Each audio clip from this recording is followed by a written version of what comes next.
Okay, so, France. Like, when you think of France, what even comes to your mind? For me, it was always this weird mix of super fancy black and white movies, people wearing berets and striped shirts, and also a lot of bread, which, don't get me wrong, is a huge plus.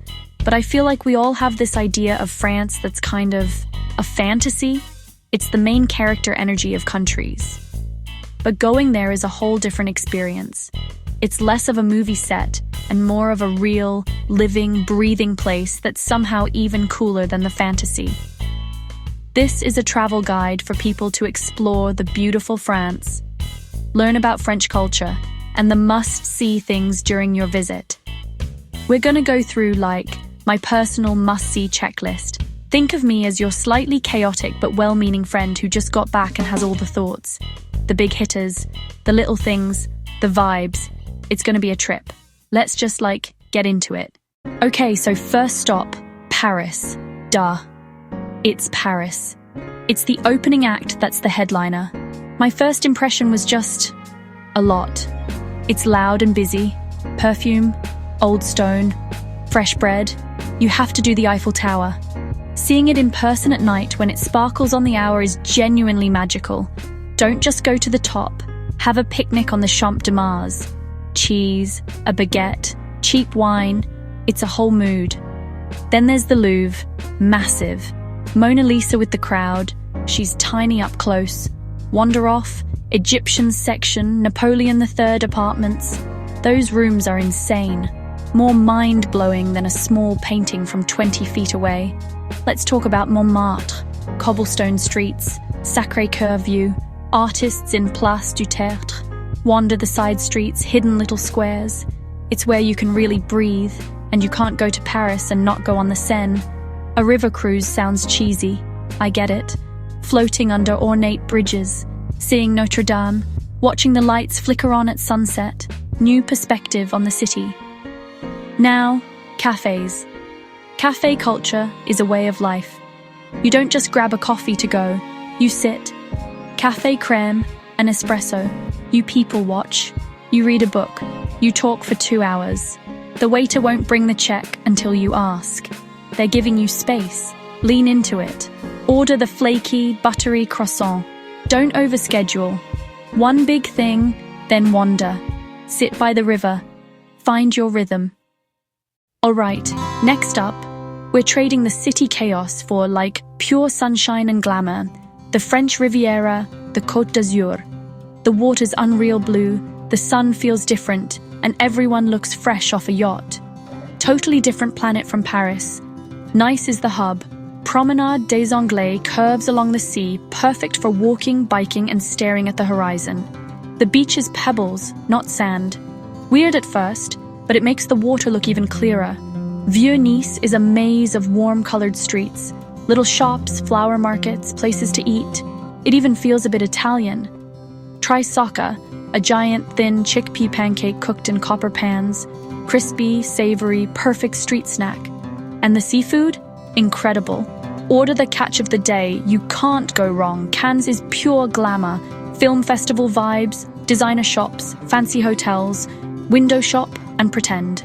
Beaches are mostly private, but there are public ones too. And sandy, unlike Nice. Monaco's 20 minutes from Nice. It's wild. Bond movie energy, cliffside perfection, supercars everywhere. See the casino, the Prince's Palace, watch the guard change, and stare at a harbour full of super yachts. Unreal. Best time, late spring or early fall. Perfect weather without the July-August crowds and heat. The magic is the lifestyle. Morning markets, a long lunch with rosé, beach time, and a sunset stroll. Take easy train day trips to Antibes or Ise, wear linen pants, big sunnies, and live your most relaxed life. It's fantasy world beautiful. Extra and bougie, sure, but lean into it. And definitely enjoy the rosé. It's a place that feels like a permanent vacation. Absurdly gorgeous views included. So yeah, the Riviera is a whole mood. Soak it in. Sante. From the sun-drenched coast, we're going somewhere completely different. This place is moody and dramatic, straight out of a fantasy novel. Mont Saint-Michel, an island off Normandy with an ancient abbey perched on top. One of the most surreal sights ever. The tides define everything. At low tide, vast mudflats you can cross. At high tide, a true island again.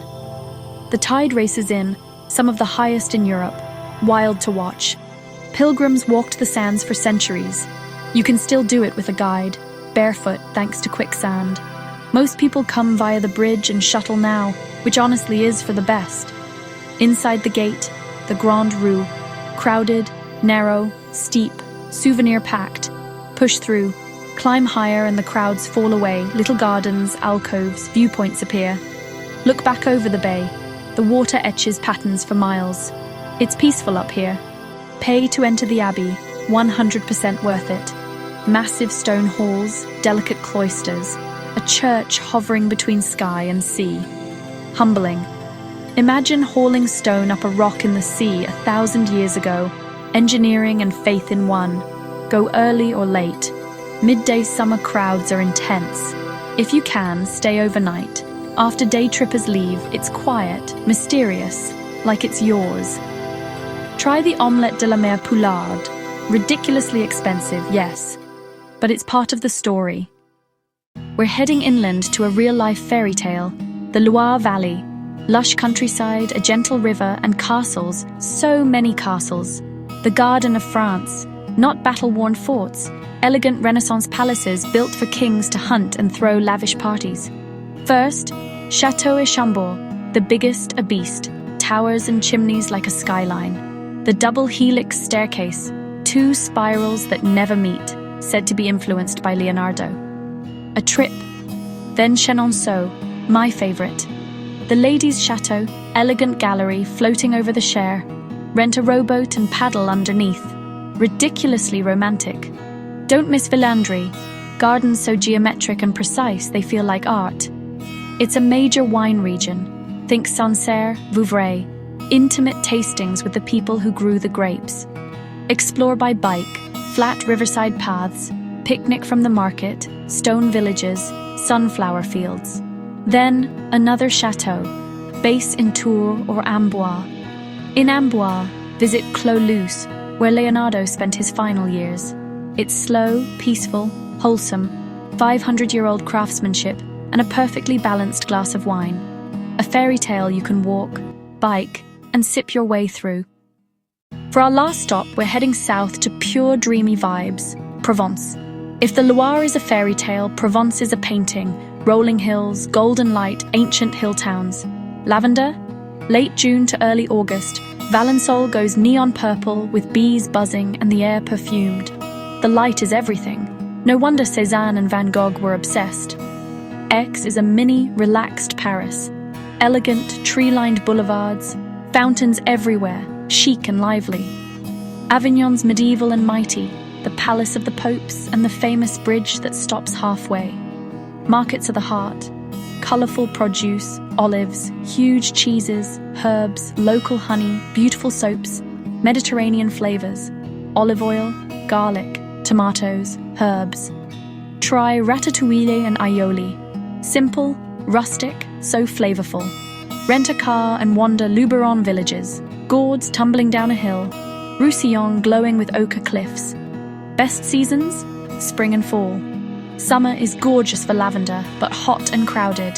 Provence teaches you to slow down, find a shady square, order a rose, watch the world go by. Its scent and sunlight and cicadas and perfect tomatoes, a simple, beautiful way to live. The perfect place to end a trip through France, where you finally exhale. So that's France. Or, a tiny, bite-sized piece of it. It's impossible to squeeze a country this diverse, historic, and cool into 12 minutes. Each of these places could be its own trip. But it's a start, right?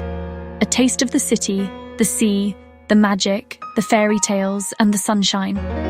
Drive a few hours and you're in a different world. New food, architecture, and vibe. Still France. If this inspired you, or just made you crave a croissant, like and subscribe for more. Tell me your favorite spot in France or where you'd go first. Thanks for hanging out with me. Au revoir.